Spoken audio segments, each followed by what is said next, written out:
Kin Live, magazine proche de Kinois. Kin Live, la vie à Kin.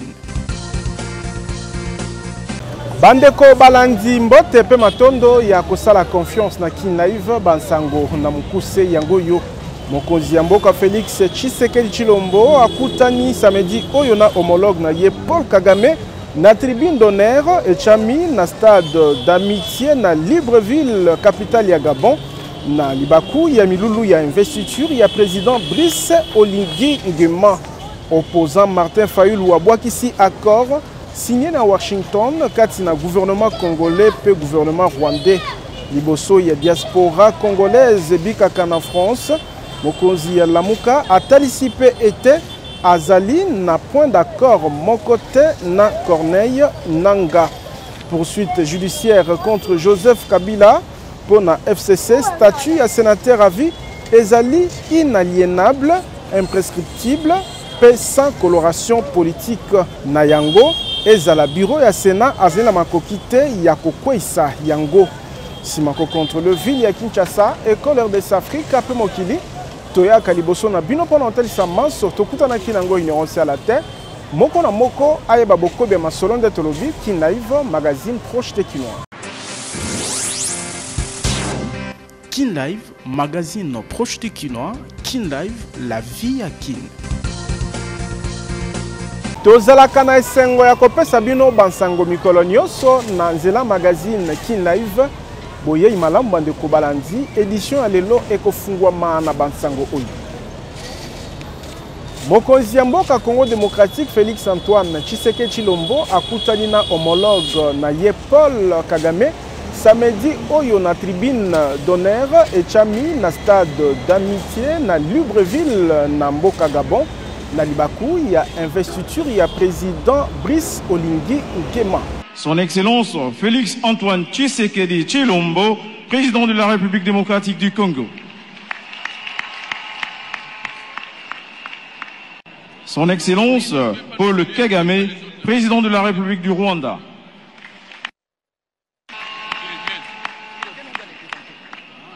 Nanga Mounaye, opposant Martin Fayulu Madidi a telemeli accord signé na Washington kati na gouvernement congolais pe gouvernement rwandais. Liboso ya diaspora congolaise na France, leader ya Lamuka a talisipe ete azali na point d'accord mokote na Corneille Nanga mokonzi ya AFC. Na conférence à Kambi samedi 3 mai 2025 na mboka France wapi azali kobika, mokonzi ya ICD Martin Fayulu a telemeli signature ya déclaration de principe à Washington kati na gouvernement congolais et rwandais. Comment vous allez signer un accord sur base des déclarations de principes, ces principes qui sont déséquilibrés, c'est-à-dire en défaveur du Congo. Quand on pose le principe de la souveraineté, il n'y a pas de problème. C'est le seul principe là-bas qui nous agrée et on trouve. Mais les autres principes, quand on dit que nous devons gérer les ressources naturelles de notre pays ensemble, est-ce que la France et l'Allemagne peuvent gérer les ressources naturelles de la France ensemble? Nous sommes d'accord pour le partenariat gagnant-gagnant. Vous mettez en place votre entreprise de droit congolais, même si vous êtes étranger, et vous investissez. Mais dire que nous allons prendre les ressources du Congo et les co-gérer, non. Koyanolaka na motuna ya koyeba soki azali na maye eza kosangisa ye na batomboki ya AFC. Martin Fayulu ayano liboye. Je n'ai aucun point d'accord avec Nanga. Aucun. Mais cela ne veut pas dire que je ne vais pas m'asseoir autour d'une table avec lui. Parce que j'ai pardonné. Pour mon pays, je ne suis rien. Là où on peut se rencontrer. Donc, c'est la même chose pour les autres. Le point de désaccord, vous avez tué les pays. Vous volez. Vous violez les droits humains et vous volez l'argent du trésor public. Et après, vous venez et vous dites que nous ne sommes pas d'accord. Vous n'êtes pas d'accord avec quoi? Pour Nalamuka, esengeli kosangisa ba processus nyonso ya Washington, Doha, Nairobi, pe Luanda pona kosuka na dialogue oyo ekotalisa nzela ya kolanda. Tolobi Tibo Koyoka. Poursuite judiciaire contre Joseph Kabila Kabange, FCC étalisi été statut à sénateur à vie, ezali inaliénable, indestructible, peu sans coloration en politique. Et koki kozala mise en cause na politique to na justice ezala bureau ya Sénat azena makoki ya kokwisa yango soki mokete. Front commun pour le Congo et Yanoli na kanda makasi na annonce ya ministre ya justice etali mitindo apesaki na justice militaire pour na ba poursuite judiciaire contre mokonzi ya mboka ya kala Joseph Kabila Kabange. Na communiqué ya samedi oyo FCC etelemeli tentative ya sika ya violation ya mobeko likonzi na pouvoir en place. Regroupement politique oyo et betisete été Joseph Kabila azali na statut ya sénateur à vie engebene buku likonzi na article 104 alinéa 7. Statut oyo ezali constitutionnel kasi parlementaire te eza inaliénable, imprescriptible pe ekoki kozala objet ya remise en cause mokote ezala politique to judiciaire et commis FCC kobetaka sete makasi ete ezala bureau ya Sénat to mokonzi songolo pakala akoki soki mokete kosatake na statut wana.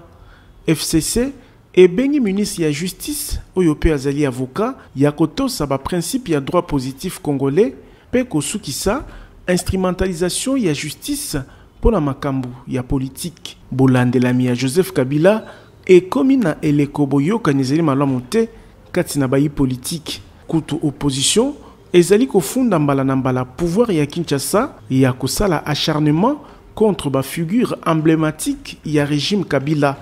Tolobi Tiboko Yoka. L'éveil à immunité parlementaire ya Joseph Kabila, Sénat et l'acquis ko traité Bosenga ya cour militaire engebene mobeko likunzi per règlement d'ordre intérieur ya Sénat. Président Jean-Michel Samalukonde Kenge aibaki kopé sa position ya institution na ye na plénière ya vendredi. Ba sénateur bazalaki informé kolandisama na boyambami ya réquisitoire ya auditeur général ya cour militaire oyo esengi kolongola ba immunité pe autorisation ya kosambisa sénateur à vie Joseph Kabila Kabange mokonzi ekolo Congo démocratique ya kala. Na plénière akambaki vendredi 2 mai 2025 Jean-Michel Samalukonde Kienge mokonzi ya Sénat atelsaki ete institution na ye eko traité réquisitoire ya haute cour militaire engebene mobeko likunzi pe mibeko etambusaka suku ya batu ya bwanya. Je voudrais informer les honorables sénatrices et les honorables sénateurs que le Sénat a reçu 2 réquisitoires du parquet général près la Cour de cassation et de l'auditorat général.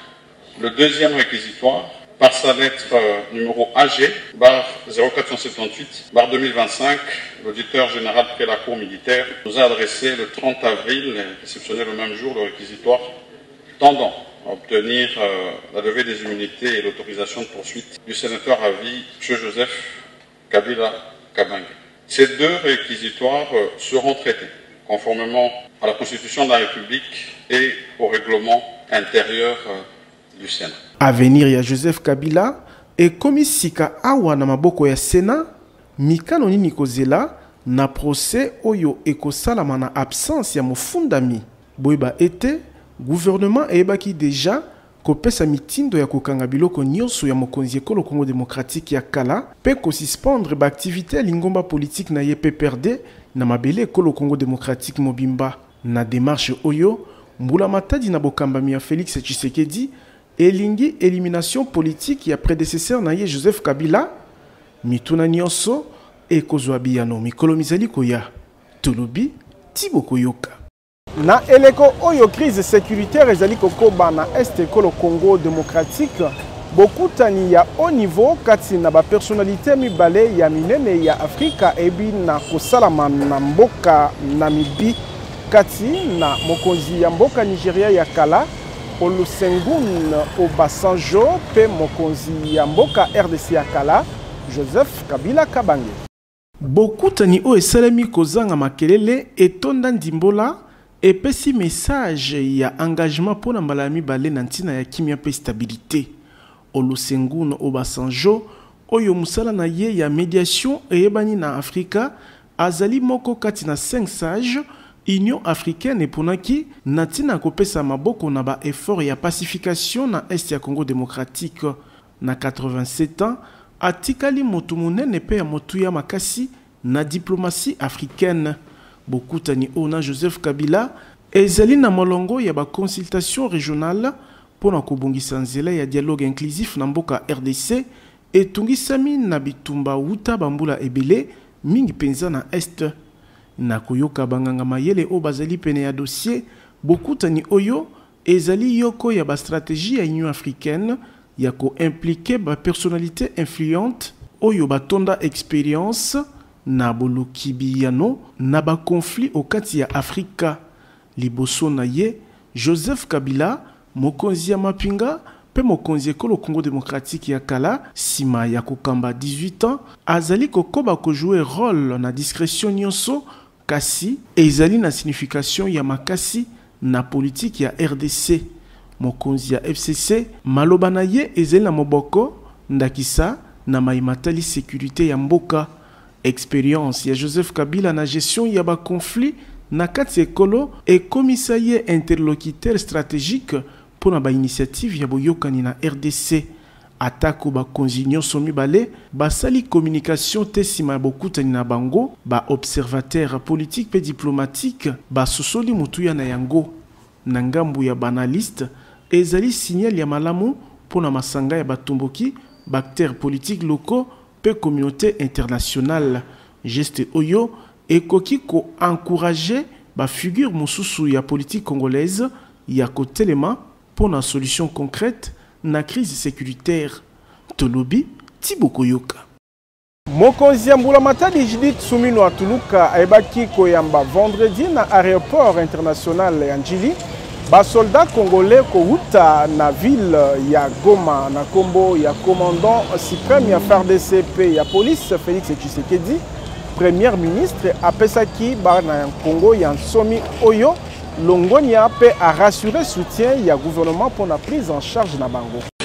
Eteni ya yambo ya mapinga FARDC pe ba policier o babatamaki na base ya MONUSCO na Goma na Ituka ya Nord Kivu wuta ba sanza misatu esili kokoma na ingomba mokonzi Kinshasa mapinga oyo bayambamaki na aéroport international ya Njili na premier ministre Judith Suminwa Tuluka oyo azalaki elongo na vice premier ministre ya défense nationale Guy Kabombo pe chef d'état-major général Jules Banza wanaye kozwa maloba mokonzi ya mbula matadi atondi implication ya comité international ya Croix-Rouge oyo endimaki yemoko ko évacuer ba militaire ko utabiteni ya mboka etungisami na insécurité na ngambo ya est na kombo ya mokonzi ya mboka Félix Tshisekedi commandant suprême ya FARDC ya police Judith Suminwa Tuluka akomisaki mapinga lolenge balendaki liboso ya banguna pe a rassuré soutien ya mbula matadi pour la prise en charge na bango vice-premier ministre ya défense nationale apesaki ba instruction pour ete manso etambola malamu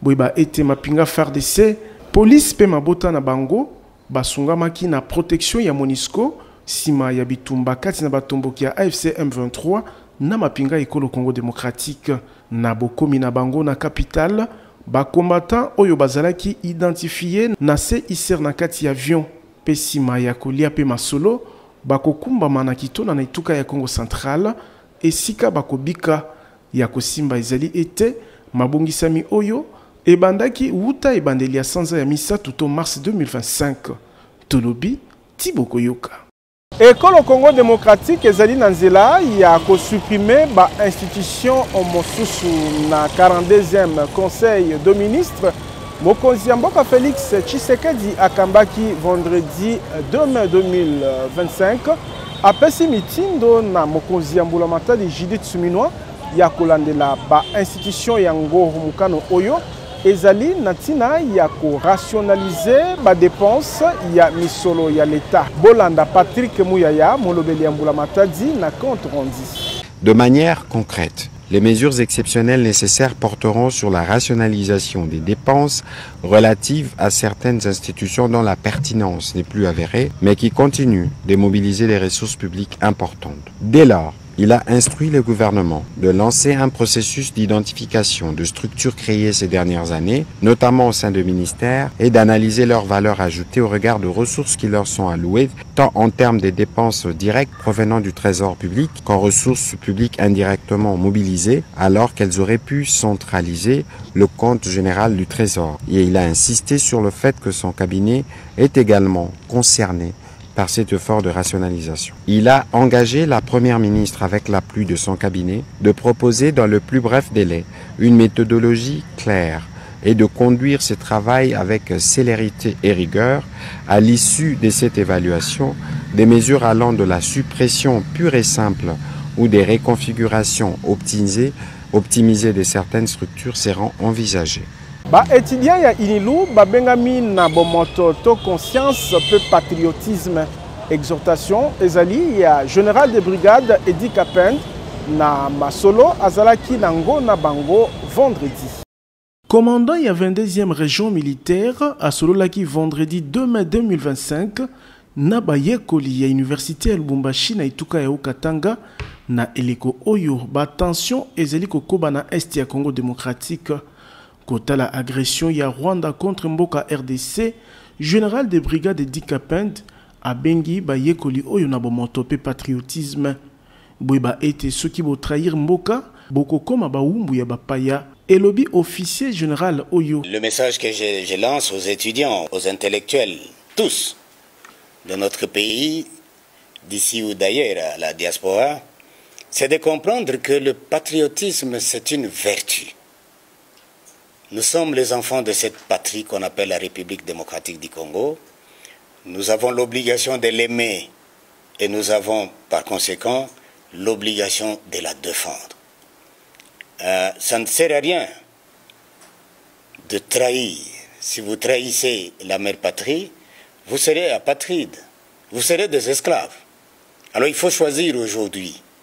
Acceptez d'être esclaves des étrangers qui vont commander votre pays, qui vont vous détruire, ou faire le choix de rester compatriote, de rester debout derrière votre armée pour dire non à la trahison, pour dire non à la complicité avec l'ennemi, pour dire non aux infiltrations, pour dire non au sentiment de haine. Libanda yabituka ya nord pe Sud Kivu o ezali partiellement occupé na batomboki ya FCM 23 biteni misusu ya ekolo ndakisa espace Katanga etuka ya Chopo Ituri pe Maniema ezali menacé na ba message ya batomboki tolobi Tibokoyoka. Kinshasa na matanga sima ya mbula enokaki jeudi 1er mai 2025 batu ebele bakufi pe bandaku ebele ebi na kukweya na mabuluto ba érosion banzela ko kata na ndakisa na Selembau bana motoba libota moko basi ko kufa na quartier Eradi. Et comme lokola passage obligé konoka ya mbula na Kinshasa ezali kaka kotika bilembo ya mabe tozali na commune ya Selembao na quartier Eradi wapi mir mitoyen ekweyaki sima ya mbula ya jeudi 1er mai 2025 pe ememi milimo ya bana motoba to 6 ya libota moko banso bana ya moins ya 18 ans bazalaki na hangar tango eteni ya mir ya bavoisin ebukanaki kolandisama na pression ya mbula o izalaki na mopepe makasi na bokomi ya ba équipe ya secours bamonaki kaka banzoto ezanga bomoi oyo kumbamaki na morgue ba inspecteur ya urbanisme pe habitat bakitaki na esika ya likama pona komona o isalami situation leki awa eza ba construction anarchique er batu bazotonga fo baye bakeno bazobatira ba vie humaine bandako batonga et puis ba emplacement selo bazoko planter bandako na bango fo baye bakeno ba vie humaine eza wana ndeko batonga ndako ba mur na bango beba entretien ezate ya ba mur de clôture juste fondation na bango et kokwela hangar ezalaki na se ya voisin na ye ebomi 6 personnes. C'est pourquoi nous étions contactés ba bengi biso ba conduite qui ça la descente ça créer un dossier qu'est-ce qui se passe et puis tout ça bango rapport. Nous sommes de l'inspection de l'urbanisme. Nangambo ya monga fula pe lokola bandaku ebele ekokaki pression ya mayambula te. Veuve pe mama ya bana motoba amoni ndaku na biloko na ye nyonso kokende. Eza veuve, eza mobali te. Mobali na ishasa ku fetike na bana. Ayo ku fotela ndako na kimi fotela ndako na banda na bana. Muleye bisinga makambo ebele ata eloko moko na zite. Bisinga okende eza na ngote. Eza libande na bana. Na mbongo na sala kana ngona ka rompo na teka na mbongo ejindi na eloko nyonso ejindi. Eza libanda, eza bana 6. Koto te pede ba biloko ebele banda ko kweyi bana balimba kufana basi. Bo bato bonsi biloko nyonso tozola ka libanda. Mai uta pato alikoli ya elenge sokuna nde ko service de ka koto. Na balabala la luna mbinza delvo commune Ngaliema pensango ya mawa. Érosion ya lalu ememi bandaku ebele. Libanda ya bandaku babalabala pe ezuma kama ndakisa bypass na bokutani na yango na elingesa eteni mususu ekei na érosion. Lolenge makama ezali kosalama soki tosali keba te Kinshasa ekobunga. Bakonzi ya leta basengeli kozwa mikano ya malamu pe population babengami na ekenge. Tolobi Tiboko Yoka. Koma kololo pango na $1500 ya pamba kasi kofuta be $500 mususu kolanda moke soki po linyo koma patron babus ya sika 00 km ezali kopesama na nyongo na président Ziko Mukanga.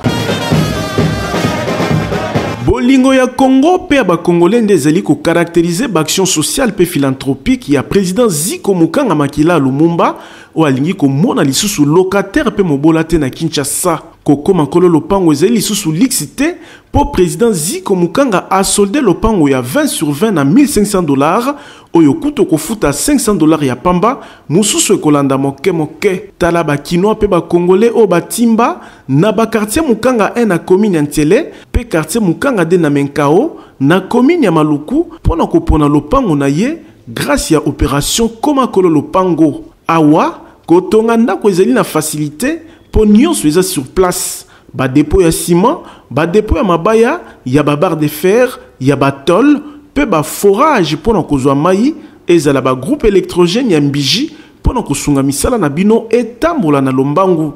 Nil par ailleurs, na quartier Mukanga de paysage ezali awa lokola kaka na Ottawa na Canada, mopepe kitoko. Mokonzi ya bawewa nyonso ya RDC amemeli bino opération comme patron. Babus Mercedes Force ya sika 00 km ezali kopesama na $30,000 ya pamba kasi okofuta be $10,000 mususu kolanda moke. Moto ya 2 pneus na $1,300, avance $400.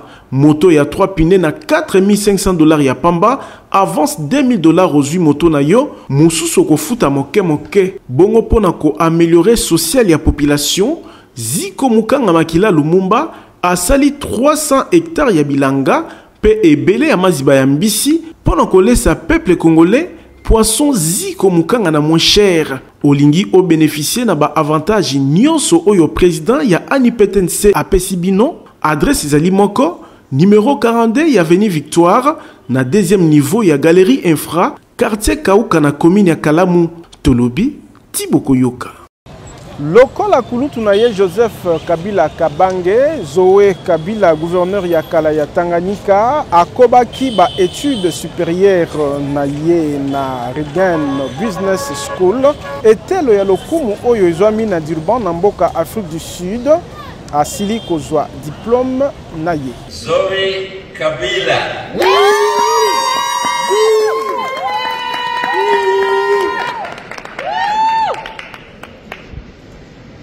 Beka.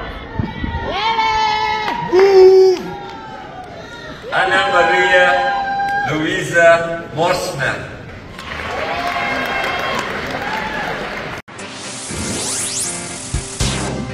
Kin Live, magazine proche du Kinois. Kin Live, la vie à Kin. Kotanga université na poto ekomi facile pour na bilenge ya école Congo démocratique na Bokassi.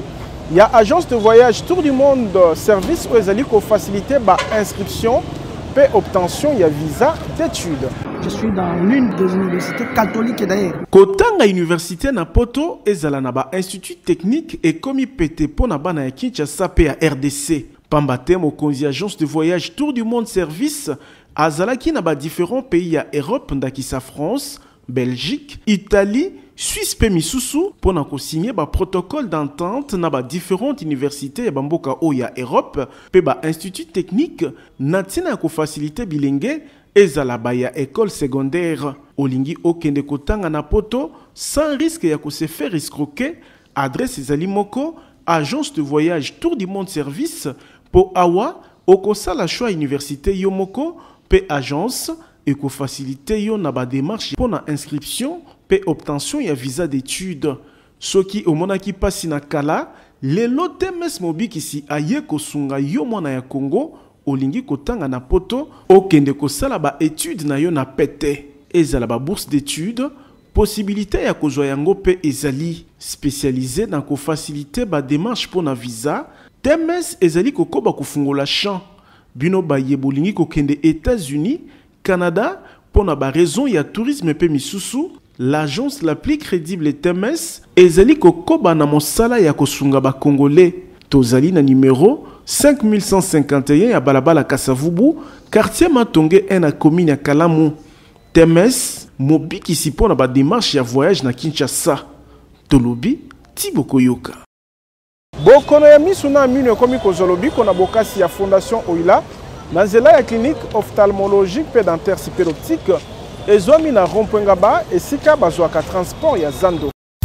Eloko neloko ezalaka na ngonga nango soki lobi ezalaki milelo ngonga kozolobi kona bokono ya mino pe ya misu ekoki po Fondation Oila ememeli bana ya Kinshasa ya basi pe mibali na bakongole nyonso ba matériel ya génération ya sika pona kobikisa bango na nzela ya clinique ophtalmologique super optique o ezali na ba service spécialisé ndakisa ophtalmologie pona kobikisa bokono ya misu ata oyo balembana na ba matériel moderne oyo ba soin ezali kopesa malokola kaka na mikili ya poto bongo balinette tozali na ba verre progressif double foyer pe simple vision ya ba marque nyonso pe pona ba bourse nyonso. Traitement ya ba verre photo gré anti-reflet, photo max pour na bakumbi mituka, bakumbi wewa, ezala ba ibasa la kaba smartphone, pe ordinateur, ezo salama na super optique. Et si wana te, mobange na cabinet dentaire moderne pe ezali maladie ya minu, et si li kozwa lobiko na ba équipement ndakisa fauteuil moderne oyo, au vandi net na cheval, pasi bosana lobiko ezali koya chirurgie dentaire ya ba sorte nyonso ezali ko salama minu ekatana osekaka lisusu te awa minu ezali kozonga mobimba pamba te ba prothèse ya ba forme nyonso ezali ko salama soki minu ekoma salite super optique ezali ko sukola pe blanchisserie dentaire ezali minu ezonga kongala lokola mapata radiologie dentaire pe ezali nyonso na prix ya bana mboka. Adresse tozali na Rompwengaba en face ya station Kobile et sika bazwaka transport ya Zando. Maladi na yo ezui lobiko tolobi Tiboko Yoka. Kin Live, magazine proche de Kinois. Kin Live, la vie à Kin. Et Sengeli ekokisa bambula boni yambo misala ya réhabilitation ya balabala kabinda isalema pe population atambola na kimia. Mutuna ya bakinois kotala lolenge balabala monene o ezali kobeba kolala kolamuka tozali na bokutani ya kabinda na Wileri pene ya usine Pain Victoire na commune ya Lingwala awa banzela nyonso mibale e koma mabulu likambo o ezali kosunga bakumbi te ya kotambola lolenge longobani na ngambu ya Pain Victoire kutu kabinda ebongona ebaleko kamwa po mutuka elekana o esika esengeli ezala 4x4 pe koyeba nzela nokite odinda na mai bakinois bamituni vision nini gouverneur ya Kinshasa azali na yango pona commune ya Lingwala Barumbu pe Kinshasa ezali nzela moko principal avenue Kabinda eza ko relier 3 communes avenue Kabinda ezali avenue oyo bafandise à radio télévision nationale congolaise mais quand même c'est trop sale ba maintenant nous raisonner ba réhabiliter au plus tôt que possible. Avenue Kabambar ndenga moko, avenue Itaka ndenga moko, bameka nanu kopesa priorité na bagrandes avenues oyo ezali na commune ya Kinshasa eza korelie Lingwala eza korelie pe Barumbu. Vision ni naza nango mpona Lingwala, vision ni naza nango mpona commune ya Kinshasa, mpona commune ya Barumbu, vision ni baza nango. Bakumbi moto na bateki ya nzinga bakamwe komona ete mbula misatu na ndambo eleki uta esika oyo ebeba kasi réaction ya bakonzi ezali te. Nzoka na bakondition oyo baaktivité na bango ekoma na kokoso. Kaka wana mai boye na banta moto boye bano mozo kwe kaka wa biso pe tote kaka wa mai ezo soka na bango na biso tote kaka wa moye te ezate atabanya mampa boye non zo tata fo pona mbule pona mai awo ko bazo te kana kati ya mai donc même ta circulation il a vraiment moi pas si hôtel de ville to habiter soga azomona on sort azomona te parce que e umeli makasi ndenge za boye même coup il y a des taxes clients, ils ont posé quand même un problème. Parce que les difficultés, ils ont traversé bango ici ka oyo. Toi tu as déjà paralysé, quand tu es comme un rabot, bah tu as comment avoir où il est koto pour gérer ça sous bien té. Impraticable, bah tu quoi awa, tu éviter ce comme on jambo ka to mona ba mona té. Situation ya Kabinda, ezeli na banzela ebele ya capitale ekolo Congo démocratique. Kutu population azali komituna nini solo ezangi po ba umela na monyoko makasi boye. Tolobi Tiboko Yoka. Awande Kinlive Suki tozalaki na sengo ko présenter bino ango pe totondi bino pour na fidélité tika totombela mbotama elamu na ngenga lutete down na kombo ya Dr Roger Lutunu totombelio mbotama elamu botika na kimia na bota na bino Kinlive ezali kokoba. Kinlive, magazine proche de Kinois. Kinlive, la vie à Kin.